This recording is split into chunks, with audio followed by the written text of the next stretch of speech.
ప్రభునందు ప్రియమైన సహోదరి సహోదరులారా, మనము పాస్కా కాలంలో 5వ ఆదివారంలో ఉన్నాం.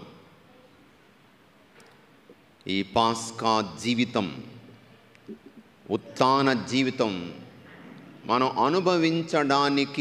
అనుభవిస్తూ ఉండగా దేవుడు ఏ విధంగా మనల్ని ప్రేరేపిస్తున్నాడు?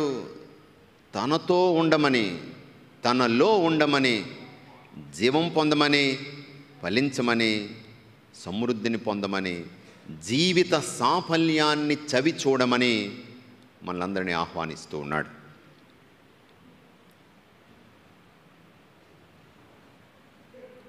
ఈనాటి సువార్త పట్టణం చక్కనైనటువంటి ఉపమానం. నిజానికి ఇజ్రాయేలు ప్రజల యొక్క జీవిత నేపథ్యం, వారి యొక్క సాంఘిక జీవితం, ఆ నేపథ్యంలో యేసు ప్రభు సువార్త బోధన చేశాడు. మనందరికీ తెలుసు.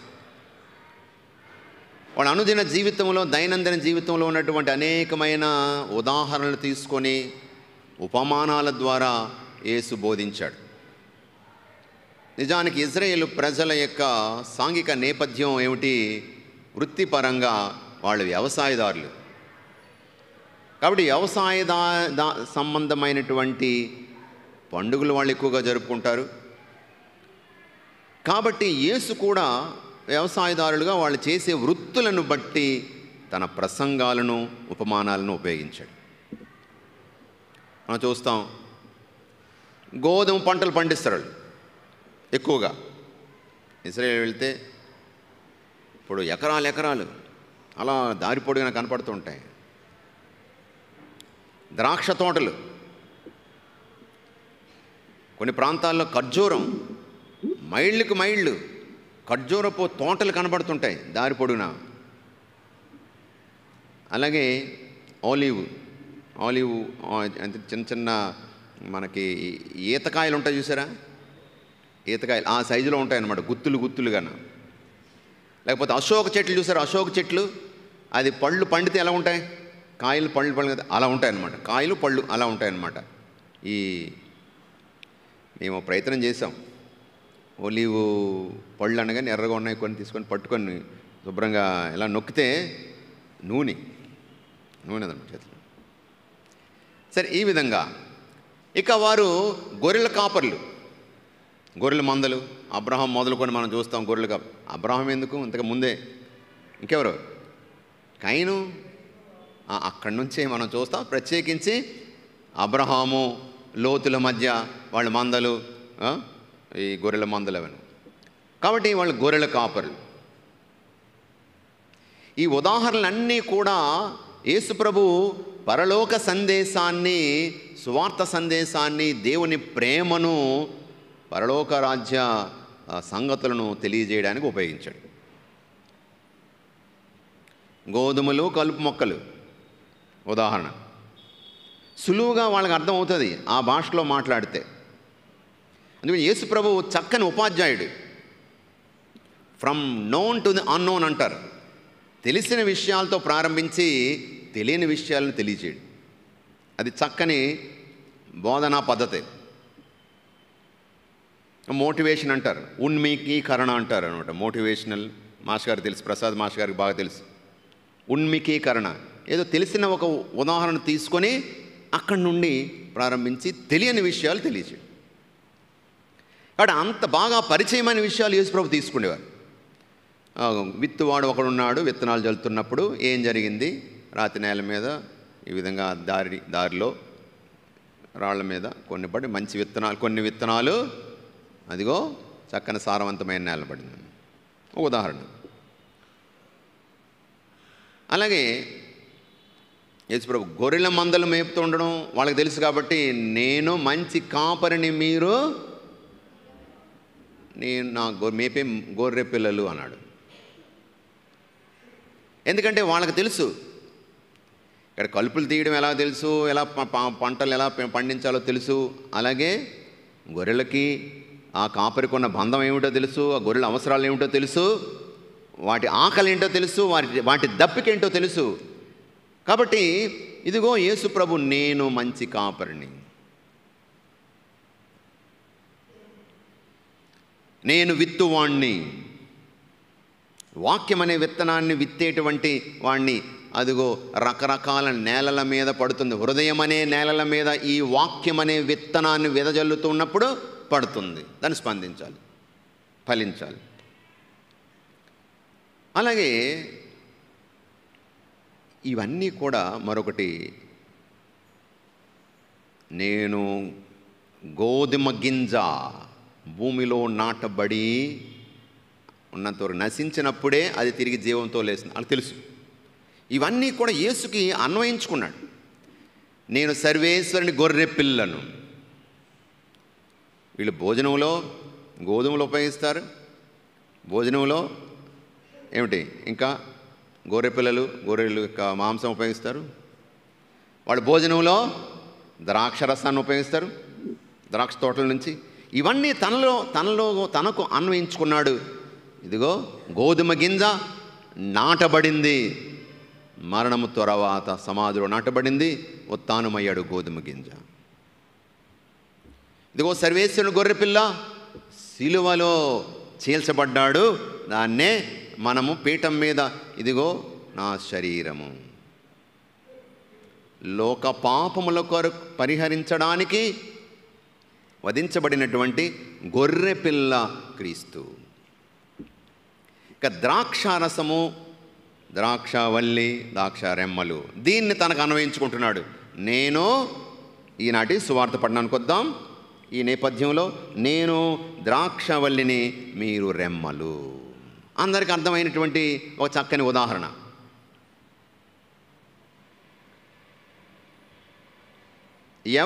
ఎవడు నా యందు ఉండునో, నేను ఎవని యందు ఉందునో వాడు అధికముగా ఫలించును.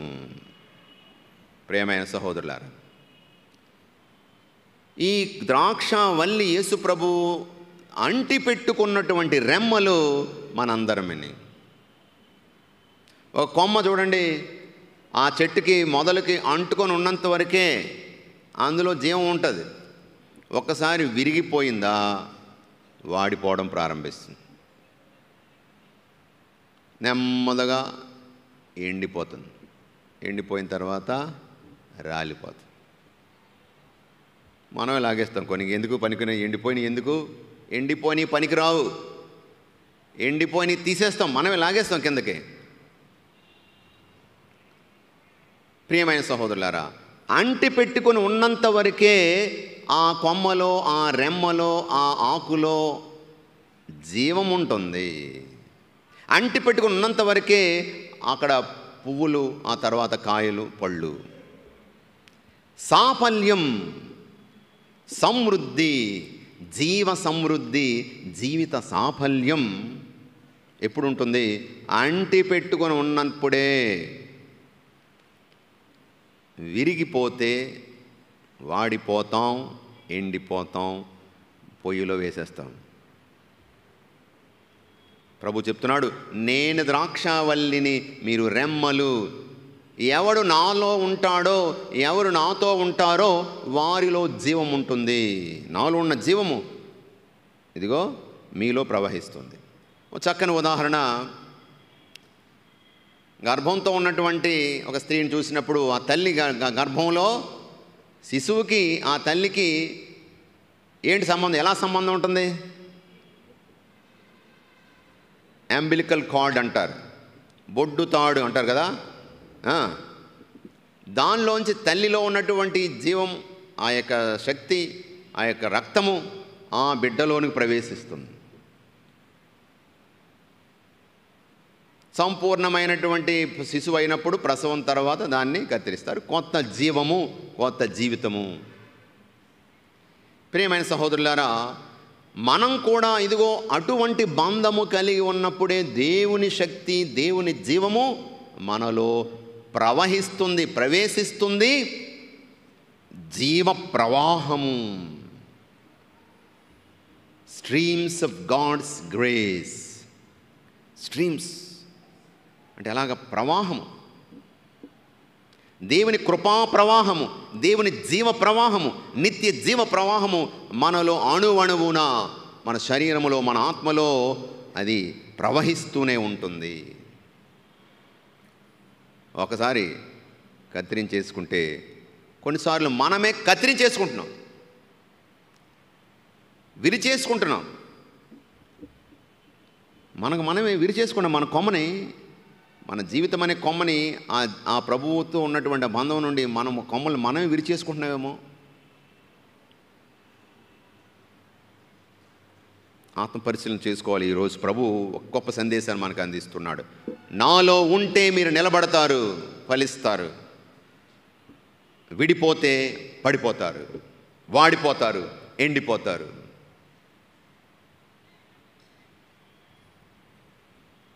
దేవునితో ఉండడం, ఆ ప్రభువులో ఉండడం. ఒకసారి అబ్రహాము లింకన్, తెలుసా అబ్రహాం లింకన్ అంటే ఎవరో? అమెరికా అధ్యక్షుడు. అమెరికా అధ్యక్షుడు, 16వ అధ్యక్షుడు. అయితే అతను నల్ల జాతీయుడు. ప్రతి దేశంలో ఏదో ఒక జబ్బు ఉంటుంది. అక్కడున్న జబ్బు ఏమిటంటే తెల్లవాళ్ళకి నల్లవాళ్ళకి పడదు. నల్లవాళ్ళు అన్నవాళ్ళు నీచులు, తెల్లవాళ్ళు అన్నవాళ్ళు మహాత్ములు, శ్రేష్టమైనటువంటి, అందరూ మనుషులే. వీళ్ళన్నారు మీలాగే మేము కూడా ఇదే దేశంలో పుట్టాము, పెరిగాము, మాకు సమాన హక్కులు ఉన్నాయి అంటే నో, మీరు తక్కువ. అక్కడక్కడ ఆ రోజుల్లో ముఖ్యంగా సౌత్ ఆఫ్రికాలో ఇటువంటి జాతి అహంకారం, విద్వేషాలు, వైషమ్యాలు ఎక్కువగా ఉన్న రోజుల్లో, గాంధీ గారు అక్కడ చదువుతున్నటువంటి రోజుల్లో ఫర్ వైట్స్ ఓన్లీ బస్సులు కానీ హోటల్స్ కానీ ఫర్ వైట్స్ ఓన్లీ, తెల్లవారికి మాత్రమే అని బోర్డులు పెట్టేసేవారు. నల్లవాళ్ళకి ప్రవేశం లేదు అక్కడ.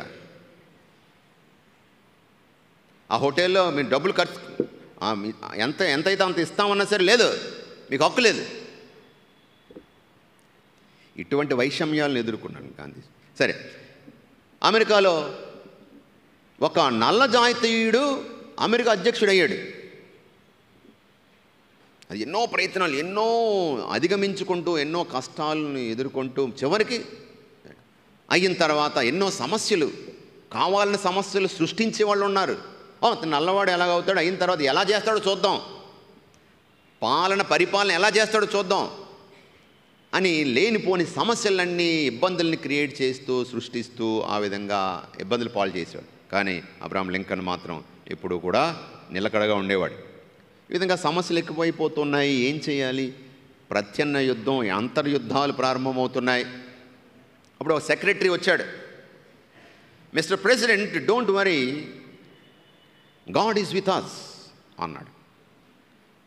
అధ్యక్షుల వారా, మీరేమీ బెంగ పెట్టుకోవద్దు, దేవుడు మన అమెరికన్ వాసులతో ఉన్నాడు, మనతో ఉన్నాడు, దేవుడు మనతోనే ఉన్నాడు, ఏం పర్వాలేదు అన్నాడు. అబ్రహాం లింకన్ ఒక చిరునవ్వుతో, అవునండి, దేవుడు ఎప్పుడు మనతోనే ఉన్నాడు, ఇమ్మానువేలు దేవుడు ఎప్పుడు మనతోనే ఉన్నాడు. కానీ అమెరికా ప్రజలు మనం దేవునితో ఉన్నామా లేదా అన్నది కొంచెం అనుమానంగా ఉంది.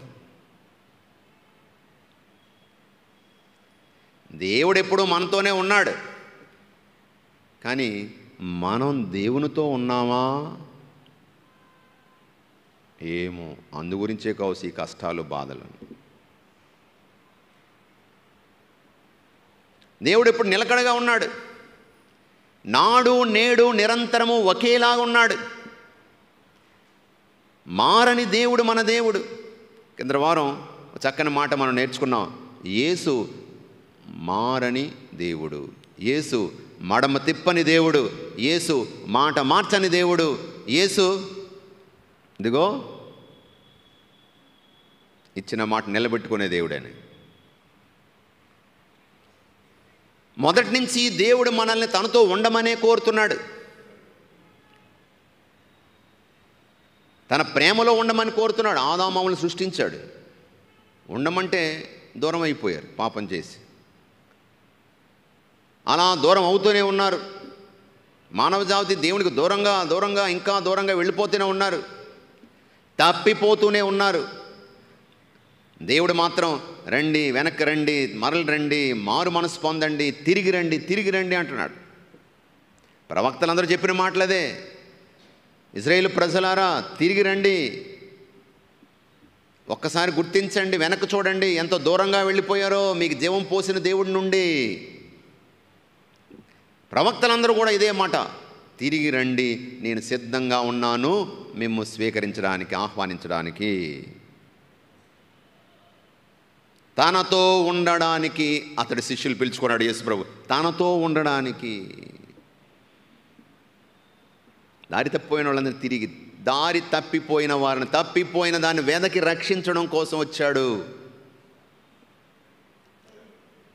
గొర్రె పిల్లల్లా చెదరిపోతున్నారు, తిరిగి రప్పించడానికి, దగ్గరికి తీసుకురావడానికి వచ్చాడు, తీసుకోవడానికి వచ్చాడు, వెతుక్కుంటూ వచ్చాడు.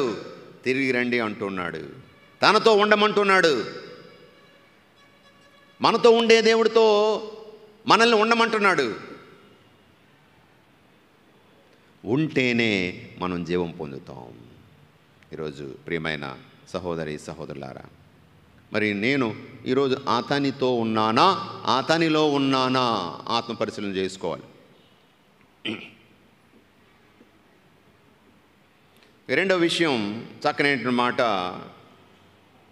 నా యందు 15:2, నా యందు ఫలింపని ప్రతి రెమ్మను ఆయన తీసివేయును, ఫలించు ప్రతి రెమ్మను అధికముగా ఫలించుటకై ఆయన దానిని కత్తిరించును.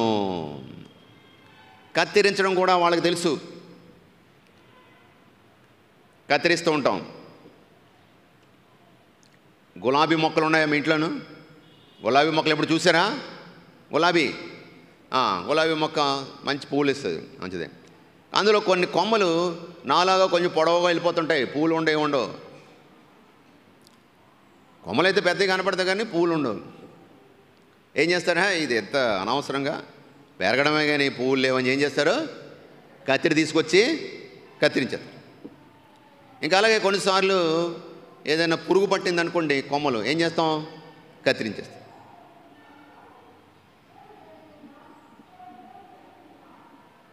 కత్తిరించిన తర్వాత మనం చూస్తాం ఏంటి, ఒక్క కొమ్మ తీసేస్తే కొత్తగా ఏమొస్తాయి, 4-5 కొమ్మలు వస్తాయి, కొత్త కొమ్మలు. So pruning is for hour growth. ఈ కత్తిరింపులు అన్నవి మనకి మంచే చేస్తుంది కానీ చెడు చేయదు. కత్తిరింపులు, ఈరోజు నాకు కత్తిరింపు కావాలి.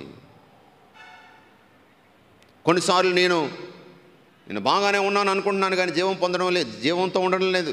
బాగానే ఉన్నాను అనుకుంటున్నాను కానీ ఏదో లోపం ఉంది, అందుకు నేను ఎదుగు బొదుగు లేకుండా అలాగే ఉంటున్నాను, ఫలించలేకపోతున్నాను, నా పనులు ఫలించడం లేదు, నా కార్యాలేమీ కూడా సుగమం కావడం లేదు, నా మార్గాలు సుగమం కావడం లేదు. కారణం ఏమిటి, నాకు కత్తిరింపు అవసరమేమో. నాకు అన్నీ ఉన్నాయి అనుకుంటున్నాను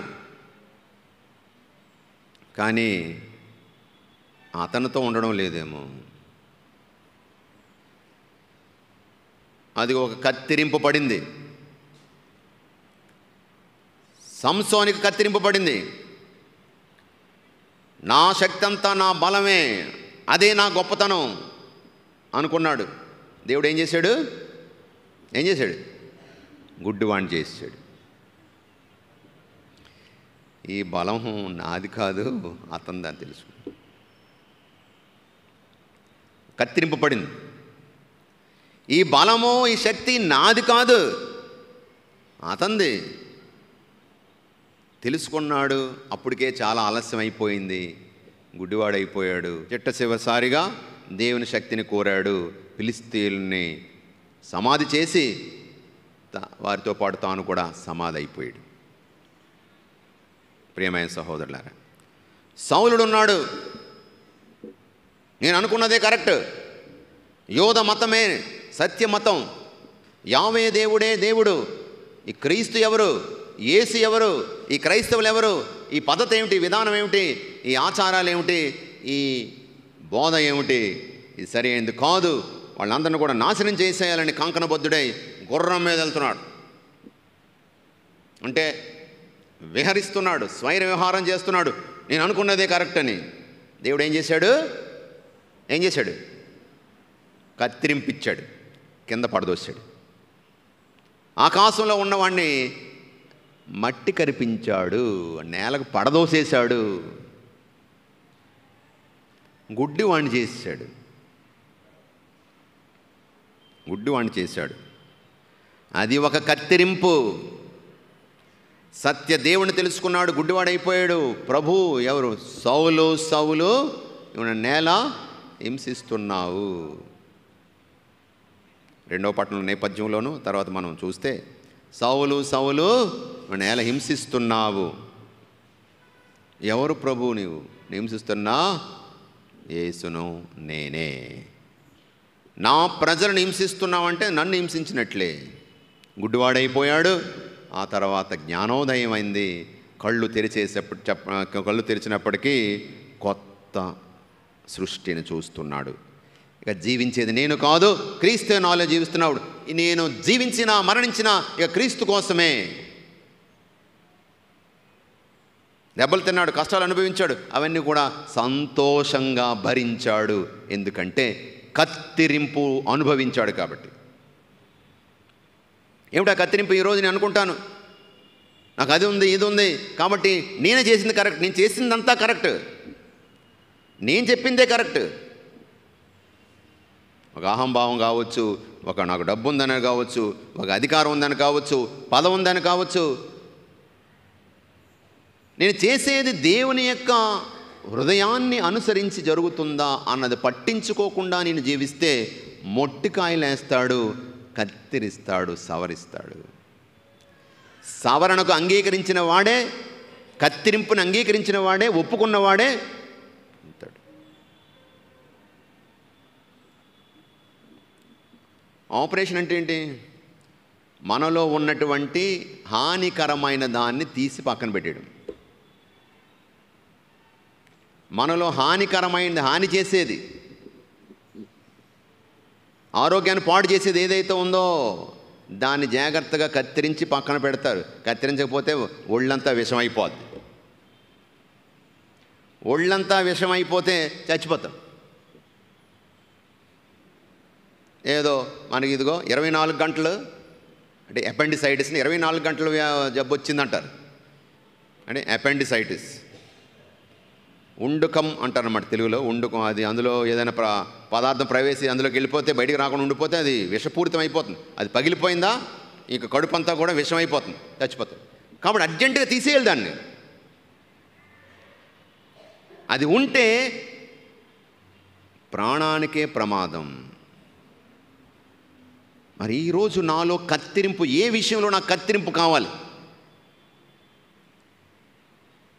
ఆ కత్తిరింపు, నేను డాక్టర్ దగ్గరికి వెళ్ళాలి, ఇదిగోండి ఆపరేషన్ చేయండి, నన్ను రక్షించండి అని నేను అది ఒప్పుకోకపోతే అతనేం చేయగలుగుతాడు? ఏమైనా చేస్తాడా? కత్తిరించాలయ్యా, తీసేయాలంటే అమ్మో నేను ఒప్పుకోనంటే అలా ఉంటుంది.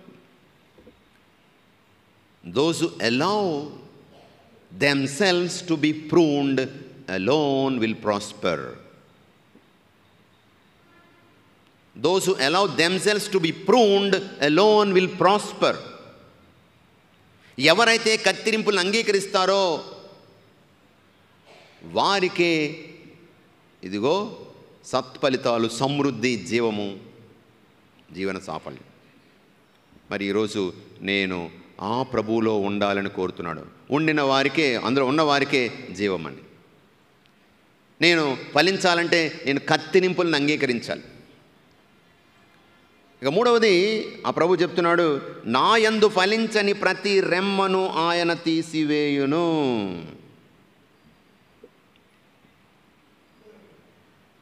రిజిస్టర్లు నిండిపోతున్నాయి.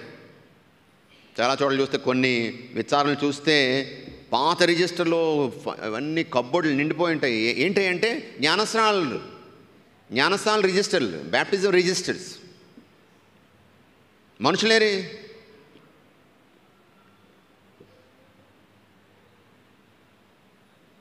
మనుషులు కనపడరు, జ్ఞానస్నానం పొందారు, ఓ పాస్టర్ గారు 2-3 సార్లు చెప్పాను మీకు. ఓ పాస్టర్ గారు అన్నారట, సోదరుడా సోదరి నీవు రక్షణ పొందావా అన్నాడట. రక్షణ పొందడం అంటే, అదేనయ్యా బ్యాప్టిజం తీసుకున్నావా అన్నాడు. చిన్నప్పుడే తీసుకున్నానండి. ఓహో అయితే నువ్వు రక్షించబడ్డావు, పో నీకు రక్షణ వచ్చేసి వెళ్ళిపో అన్నాడు.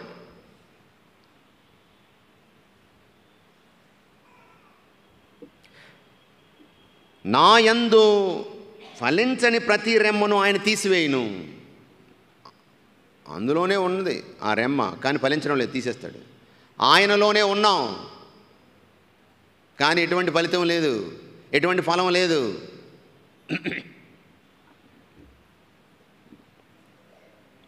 మూడు సార్లు వస్తారట గుడికి కొంతమంది జీవితంలో. Hatch, match, dispatch.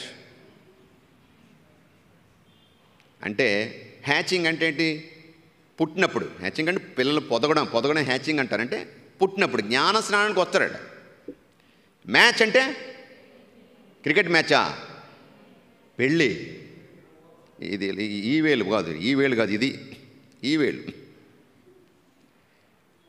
Match. Dispatch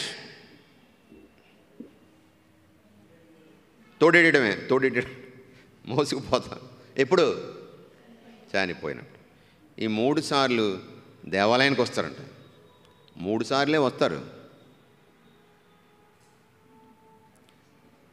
కొంతమంది చిన్నప్పుడే జ్ఞానస్నానం తీసుకుంటారు కాబట్టి ఏం జరుగుతుందో తెలియదు. చచ్చిపోయిన తర్వాత అసలు తెలియదు, ఎక్కడున్నావో తెలియదు. ఒకసారి మాత్రం తెలుసు, అది కూడా హడావడిగా. ఒకటి చెప్పమంటే ఒకటి చెప్తుంటారు కంగారులను. ఒకసారి ఇలాగే పెళ్ళి అవుతుంది, ఆ అబ్బాయి చెప్పాలన్నమాట. ఏదో పేరు చెప్పాడు, అమ్మాయి పేరు చెప్పిన తర్వాత ఆయన నిన్ను నా భర్తగా స్వీకరిస్తున్న వారి భర్త కాదరా భార్యగా అని చెప్పరా. హడావడి, కంగారు అయిపోయింది. బాగా చదువుకున్నవాడంటే ఆ టైం వచ్చేటప్పటికి కంగారు, భార్యను చూడగానే కంగారు వచ్చింది కుర్రవాడు. ఆ అమ్మాయి కూడా అలాగే. సో ఒకసారి 2 సార్లు ఏమీ తెలియక, ఒకసారి హడావడిగా 3 సార్లు వస్తారు. అది కూడా ఎలా వస్తారు? నాలో ఉంటూ ఫలించనటువంటి వాడిని కత్తిరించి పక్కన పెట్టేస్తాడు. మరి నేను ఆ ప్రభువులో ఉన్నాను, జ్ఞానస్నానం పొందాను, మరి నేను ఆ ప్రభువులో జీవిస్తున్నానా?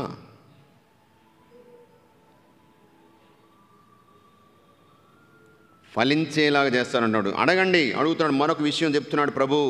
ఇదిగో నా యందు మీరును మీ యందు నా మాటలు నిలిచి ఉన్నచో మీరు ఏమి కోరినను అది మీకు వసగబడును.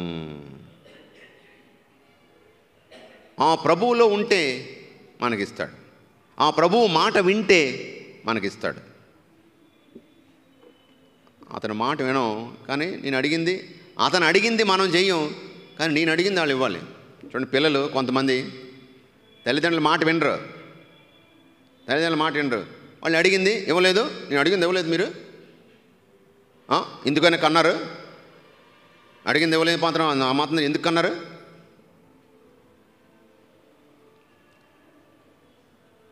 నా మాట వింటే నీ మాట నేను వింటాను.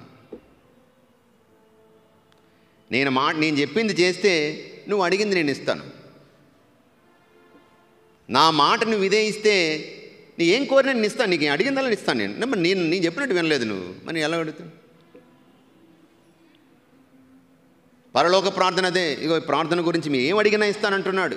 అతనిలో ఉంటే, అతని మాట వింటే ఏమడిగినా ఇస్తానంటున్నాడు.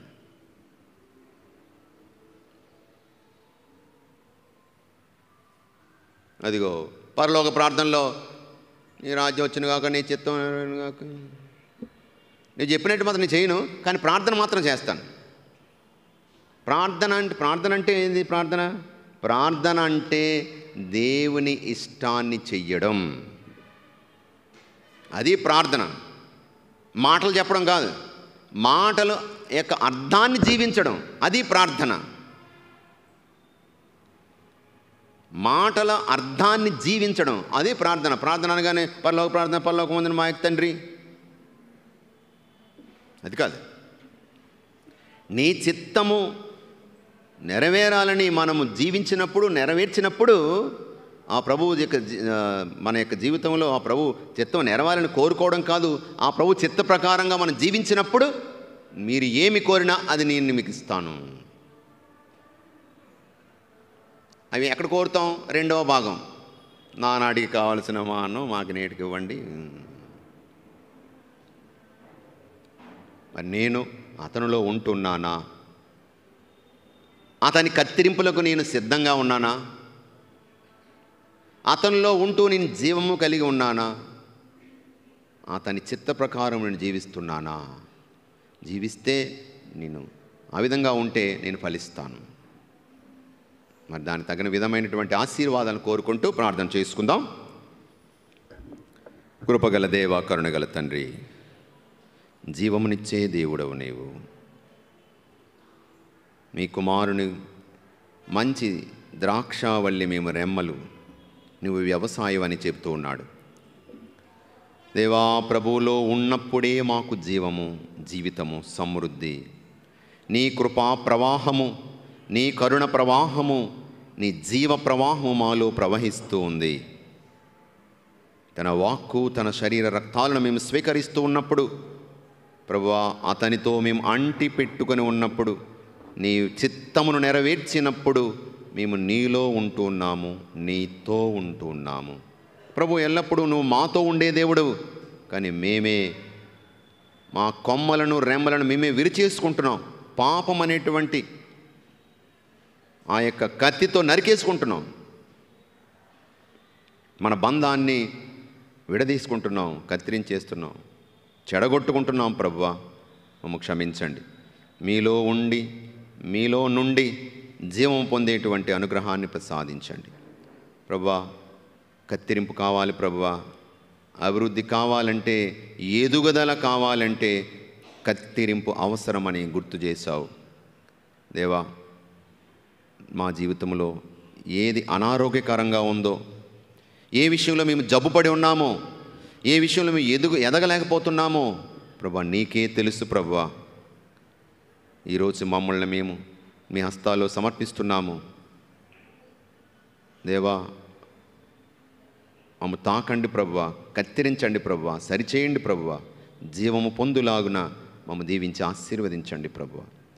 మా కత్తిపూడి విచారణను, ప్రతి కుటుంబాన్ని, మా బిడ్డలను ప్రభువా, నీ రక్షణ కంచెను వేసి కాచి కాపాడండి. మాలో ఉన్నటువంటి నీకు ఇష్టమైన సమస్తాన్ని తొలగించండి ప్రభువా, కత్తిరించండి ప్రభువా. దేవా, మా హృదయాల్లో ఉన్న అహంభావాన్ని తొలగించండి. ఈ లోక సంబంధమైనటువంటి ఆకర్షణలే మాకు అదే సత్యమని చెప్పే ఆ తత్వాలను మా నుండి తొలగించండి. సులువుగా సంపాదించే మార్గాలైనటువంటిది వాటి నుండి కత్తిరించండి. నీకు ఇష్టం లేనటువంటి రీతిలో మా యొక్క సంపాదనను ఖర్చు పెడుతున్నటువంటి పద్ధతులను కత్తిరించండి ప్రభువా. నీలో జీవమును మాకు అనుగ్రహించండి. మేము ఎల్లప్పుడూ నిన్ను విడువని ఎడబాయని బిడ్డలుగా మమ్మ దీవించి నడిపించమని వేడుకుంటున్నాము. మా ప్రభువైన క్రీస్తు ద్వారా ఈ మనవి చేయుచున్నాము తండ్రి.